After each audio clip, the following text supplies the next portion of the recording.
cette annonce a sidéré la presse et les sphères politiques occidentales.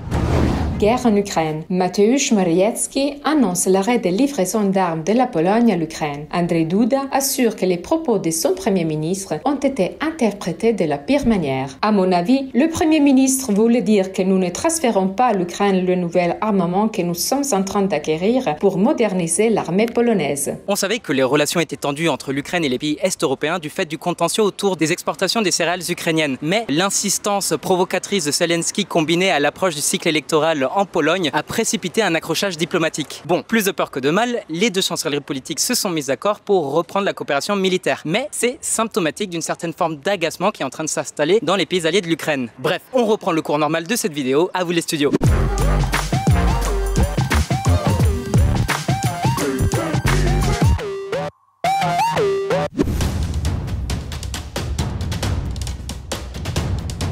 J'ai une anecdote pour vous. Est-ce que vous saviez qu'en moyenne, une guerre qui dure plus d'un an a de fortes chances de dépasser la décennie? C'est une stat un peu bizarre, mais elle reste vraie néanmoins. En gros, la plupart des conflits durent moins d'un an. Mais dès lors qu'on dépasse l'année, vous avez compris. Du coup, le conflit russo-ukrainien, c'est mal parti. Il dure depuis déjà presque 2 ans. Certains prévoient une issue du conflit d'ici 2024-2025. D'autres l'envisagent à beaucoup plus long terme. L'Ukraine ne peut pas gagner contre la Russie maintenant, mais la victoire d'ici 2025 est possible. Richard Barons, ancien général de l'armée britannique. Le truc, c'est que les principaux concernés, les Ukrainiens, ils sont pour la poursuite du conflit. On t'en parle dans cette vidéo d'ailleurs. Donc, si tu veux regarder plus de contenu dans le même esprit, pense à t'abonner, à nous suivre sur Insta et LinkedIn, et surtout clique sur la petite cloche pour être prévenu de l'apparition de nouvelles vidéos. Donc, cette guerre, elle représente un énorme casse-tête pour les alliés de l'Ukraine. On pense surtout aux Européens, mais également aux USA. En fait, le soutien de l'administration Biden envers le peuple ukrainien n'a jamais faibli. Comme la guerre dure déjà depuis 2 ans, on voit apparaître des fissures dans l'unité de certains cercles politiques à Washington. Ce sont des signes évidents de lassitude et surtout de crainte de voir le conflit s'enliser et devenir un nouveau bourbier comme l'avait été l'Afghanistan en son temps. Surtout qu'une guerre, ça coûte très cher. Des dizaines, sinon des centaines de milliards de dollars pour des résultats pas forcément très bons. Alors que la principale préoccupation des autorités états-uniennes, c'est de contenir la montée en puissance de la Chine. Je sais pas si vous vous rappelez, mais il n'y a pas si longtemps que ça, les USA mettaient fin à un conflit qui leur avait coûté un paquet de pognon pour des résultats franchement très médiocres. Le fiasco afghan laisse déjà aux États-Unis une facture de 2260 milliards de dollars. Et puis, il y a un autre facteur qu'il faut prendre en compte, c'est l'opposition républicaine. En fait, au sein du parti républicain, ils sont pleins à s'opposer à la guerre en Ukraine. Rappelez-vous qu'aux USA, le cycle électoral pour 2024, il a déjà démarré. Si les républicains accédaient à la Maison-Blanche, il y a un vrai risque qu'ils décident de stopper leur soutien à l'Ukraine. Ça serait un désastre pour Kiev. Ça signifierait la fin de la guerre, certes, mais aussi très probablement une défaite ukrainienne. Mais bon, pour l'heure, le problème ne se pose pas encore. On s'y intéressera le moment venu, s'il vient un jour. Du coup, chez Diplo, forcément qu'on s'est posé quelques questions. Comment mesurer l'aide que Kiev a reçue de ses alliés? Et surtout, qu'est-ce qu'elle en a fait? Est-ce qu'on risque d'assister à un tarissement de l'aide occidentale à l'Ukraine? On regarde ça point par point. L'oncle Sam à la rescousse.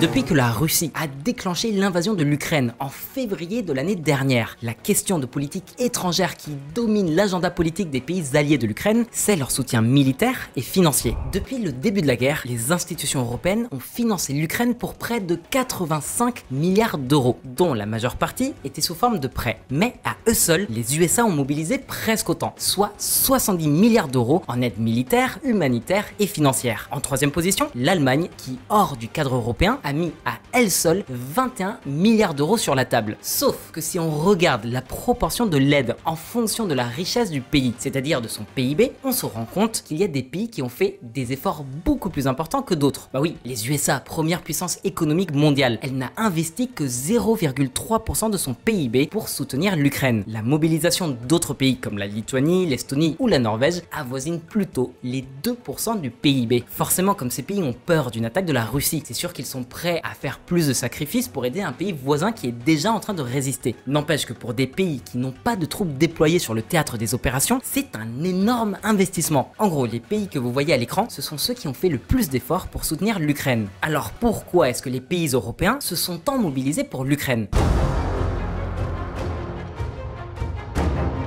Bah, c'est pas tant par amitié pour l'Ukraine que pour contenir l'expansionnisme russe. Sans intervention occidentale, indirecte on précise, l'Ukraine serait tombée depuis longtemps. On aurait un gouvernement fantôme à Kiev, les véritables décisions se prenant à Moscou. Et surtout, ça aurait créé un précédent. Toutes les autres grandes puissances se seraient senties libres d'envahir leurs petits voisins. On pense particulièrement à la Chine populaire qui lorgne sur Taïwan. Un autre détail qui peut vous paraître très cynique à propos de cette guerre en Ukraine, c'est que pour les Occidentaux, c'est une guerre à moindre frais. En fait, en cas de conflit direct, le coût de l'effort de guerre, du déploiement des troupes sur le terrain, les pertes en vie humaine et en matériel, la mobilisation de l'appareil productif du pays, tout ça, c'est nettement supérieur à ce que l'Occident a investi jusqu'à présent pour soutenir l'Ukraine contre le géant russe.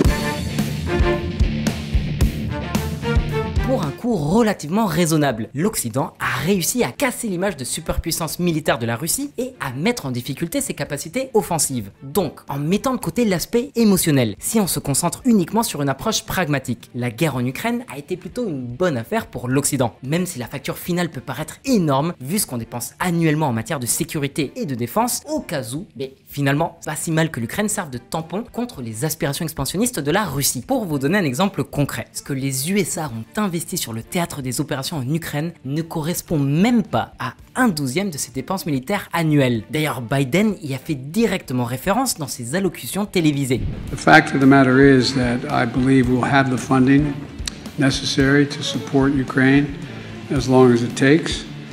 When Russia invaded, it wasn't just Ukraine being tested. The whole world faced a test for the ages. Europe was being tested. America was being tested. NATO was being tested. All democracies are being tested. And the questions we faced were as simple as they were profound. Would we respond? Or would we look the other way? Would we be strong? Or would we be weak? Les États-Unis déploient tous leurs efforts pour soutenir l'action militaire de l'Ukraine. On sous-estime souvent les raisons pour lesquelles la Maison-Blanche soutient l'Ukraine dans ce conflit. D'accord, il y a l'idée de venir en aide à une nation alliée agressée et d'endiguer l'expansionnisme russe. Mais une des raisons qui est moins souvent mentionnée, c'est que l'Ukraine, elle sert de laboratoire. À travers les Ukrainiens, on peut observer les nouveaux paradigmes de la guerre moderne, c'est-à-dire l'application des stratégies et des armes occidentales. Mais ça permet aussi de jauger l'ennemi. Typiquement, on avait largement surestimé la puissance de frappe de la Russie. En revanche, ça a aussi permis de nous rendre compte d'une de nos grandes faiblesses. Notre industrie n'a tout simplement pas la capacité de produire assez de munitions, de canons d'artillerie, de chars, etc., etc. pour une guerre de haute intensité qui s'éternise. Bref, sur le terrain, qu'est-ce que ça donne? Cette aide militaire, c'est surtout des livraisons massives d'armement, de munitions et de systèmes de défense. Mais cet appui logistique et matériel, il remonte à avant le début de la guerre. En fait, les USA, ils livraient des équipements militaires à l'Ukraine depuis 2020. Alors évidemment, depuis l'invasion, ce soutien, il s'est intensifié. Les USA ont équipé les forces ukrainiennes de dizaines de milliers de lance-grenades, d'armes légères, de tonnes de munitions et de systèmes anti-chars. Et puis l'oncle Sam a aussi offert des lance-roquettes mobiles très perfectionnés, les fameux HIMARS, auxquels on a d'ailleurs déjà dédié une vidéo. Pour rappel, ce système, il lance des missiles sol-air avec une redoutable précision. Il a une portée de 80 km, soit 10 km de plus que le BM-30 Smerch utilisé par l'armée russe. Les USA ont aussi envoyé des centaines de canons d'artillerie, de drones Phoenix Ghost, 20 hélicos de transport Mi-17, plus de 100 systèmes radars, plus de 30 chars Abrams, plus de 200 blindés Bradley et Strykers, pas moins de 1700 lance-missiles portatifs Stinger et des systèmes de défense anti-aérienne Patriot. En vrai, la liste elle est beaucoup plus longue. À eux seuls, les USA ont doté l'Ukraine d'assez de matériel pour équiper toute une armée. Et dans les cas dans lesquels ils n'ont pas effectué les livraisons eux-mêmes, ils en ont quand même coordonné la dotation et le déploiement, comme c'est le cas avec 45 chars soviétiques T-72B réparés avec l'aide de la République tchèque. Pour couronner le tout, en mai 2023, lors du dernier sommet du G7 au Japon, Biden a annoncé que Washington allait enfin donner son feu vert à la dotation de l'armée de l'air ukrainienne en chasseurs F-16 et qu'ils allaient former les pilotes ukrainiens à leur maniement. Le truc, c'est que aux yeux de plein de gens, toute cette aide, qui est, c'est vrai, assez conséquente, on va pas se le cacher, normalement, elle aurait dû suffire à l'Ukraine pour prendre l'avantage. Alors cet appui matériel et logistique, il est décisif ou pas? Écoute bien. Plus d'un atout dans la manche. Ce conflit il a révolutionné la guerre moderne. Ça faisait des décennies qu'on n'avait pas vu autant de high-tech déployés d'un côté comme de l'autre. Il y a des drones sans pilote, de l'internet satellitaire grâce au système Starlink de Elon Musk et quelques beaux missiles de précision côté russe. Mais le modus operandi, cette sorte de guerre de tranchées presque immobile avec des tirs de barrage d'artillerie meurtriers, ça rappelle beaucoup les deux premières guerres mondiales. Mais ces tirs à l'aveugle, ils touchent aussi les zones d'habitation et les infrastructures civiles essentielles. Et ce n'est certainement pas un hasard. Ça explique en tout cas le nombre très élevé de victimes et de dégâts matériels. N'empêche que grâce aux Occidentaux, l'armée ukrainienne est suréquipée. D'ailleurs, on vient de sortir une vidéo dans laquelle on t'explique pourquoi on a l'impression que la contre-offensive ukrainienne patine. Alors qu'en vrai, pas du tout. D'accord, les progrès sont moins visibles que l'on l'aurait espéré. Mais une guerre, ça prend du temps avant qu'on puisse dégager des tendances. Et faut dire que le Pentagone et le haut commandement ukrainien, ils sont pas toujours d'accord sur la meilleure stratégie pour vaincre l'armée russe.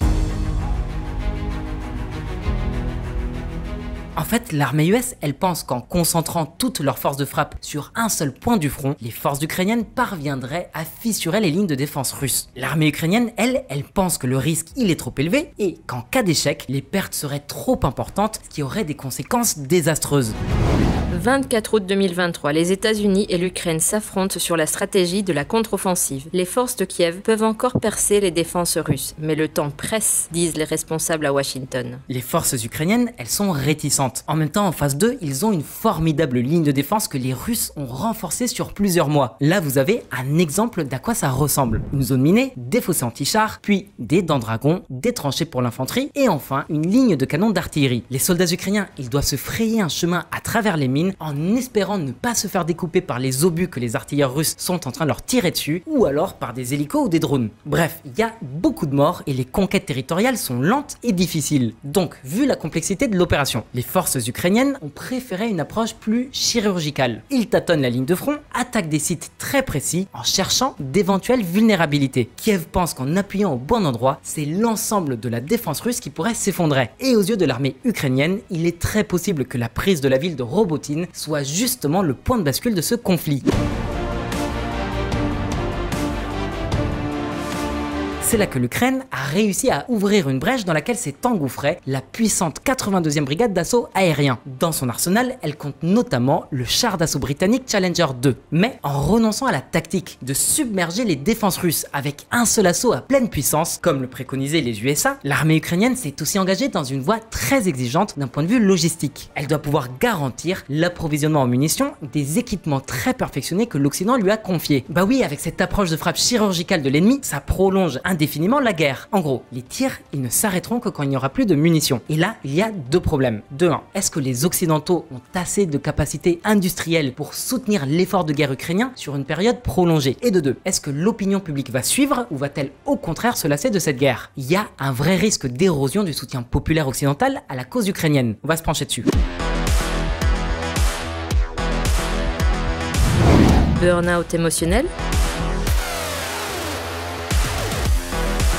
Le risque avec ce genre de tragédie, c'est qu'on finit par s'en désintéresser, surtout en cas de couverture médiatique très intense. En plus, le fait que la contre-offensive n'avance pas aussi vite qu'espéré a pu en décourager certains. Le trop-plein d'informations contradictoires, l'absence de marqueurs idéologiques et de repères moraux explique pourquoi certains ne savent plus qui ou quoi croire. Bref, c'est pour toutes ces raisons que l'engagement de l'opinion publique dans les pays alliés de l'Ukraine commence à s'essouffler. À la rigueur, si c'est le cas en France, en Italie ou en Espagne, c'est pas trop grave. Mais si c'est votre principal allié qui risque de vous lâcher, là les enjeux, ils sont beaucoup plus graves en fait. Et le problème, c'est qu'aux USA, c'est justement ce qu'il pourrait être en train de se passer. La majorité des citoyens US soutiennent l'Ukraine, mais ça devient évident qu'une forme de lassitude politique s'installe. Plus de la moitié d'entre eux considèrent que leur pays en a déjà fait assez pour le peuple ukrainien. Mais c'est pas forcément parce qu'ils considèrent que l'envahisseur russe ne représente pas une menace pour la sécurité nationale états-unienne ou même globale. Le vrai problème, il est d'une toute autre nature. En fait, 8 États-Uniens sur 10 craignent que ce conflit s'enlise et s'éternise. En gros, ils ont peur d'un Afghanistan bis, même si cette fois, les boys, ils sont restés à la maison. Ce qui nous mène directement au second point de préoccupation de Zelensky. Environ la moitié des citoyens US, voire plus, souhaitent que le Congrès cesse de soutenir l'approvisionnement militaire de l'Ukraine. C'est aussi parce que 3 États-Uniens sur 4 estiment que l'armée ukrainienne est en train de se planter. Et pour ne rien arranger, certains hommes politiques et certains médias en profitent pour attaquer le gouvernement sur sa gestion des priorités. Près de 90 millions d'adultes états-unéens ont du mal à joindre les deux bouts d'après un sondage. Surtout qu'après les incendies dévastateurs sur l'île hawaïenne de Maui, la Maison-Blanche a promis la mise en place d'un fonds pour aider les foyers touchés à hauteur de 700 $. Ça peut paraître beaucoup, mais aux USA, c'est dérisoire. Et parmi les critiques formulées contre l'administration Biden, il y en avait qui dénonçaient le fait que le gouvernement fédéral faisait plus pour les Ukrainiens que pour indemniser les citoyens US. Or, pas de chance pour Biden, cette catastrophe naturelle a eu lieu juste au moment où son administration tentait de faire approuver une enveloppe de 24 milliards de dollars destinée à l'Ukraine. Sans aide militaire extérieure, une fois ses munitions épuisées, la résistance ukrainienne s'effondrerait probablement en quelques semaines.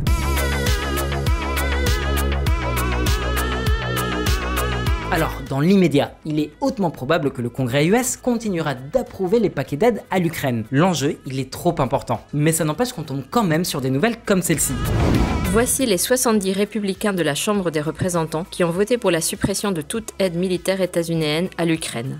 Étonnamment, ceux qui s'opposent le plus à cette guerre, ce sont les partisans de Donald Trump. Et bah, rappelez-vous qu'en 2024, il y a de nouvelles élections aux USA et que Trump est le favori côté républicain. S'il est élu président, alors l'Ukraine a de gros soucis à se faire. Évidemment, Moscou est parfaitement au fait de cette situation et c'est pour cette raison que de leur côté aussi, les Russes font tout pour prolonger la guerre, même si ça coûte la vie à des milliers de personnes. Poutine, il se dit que son meilleur pari pour rester au pouvoir, c'est d'attendre que Trump soit réélu pour qu'il mette fin aux aides militaire états-unienne à l'Ukraine. Zelensky, il le sait et c'est pourquoi il s'est rendu aux États-Unis à New York pour l'assemblée annuelle de l'ONU, histoire de s'assurer du soutien de ses alliés au Congrès et dans la presse. Maintenant, c'est à ton tour de nous dire ce que t'en penses. Biden aura-t-il le courage politique de continuer à aider l'Ukraine, même si c'est une mesure de plus en plus impopulaire auprès de l'électorat? Et Trump, s'il revenait au bureau ovale, ça serait quoi son plan concernant l'Ukraine? Réponds-nous dans les commentaires, on espère que cette vidéo t'a plu. Si c'est le cas, abonne-toi, lâche un like et fais tourner à ton entourage. Nous, on te dit à très bientôt pour plus d'actu.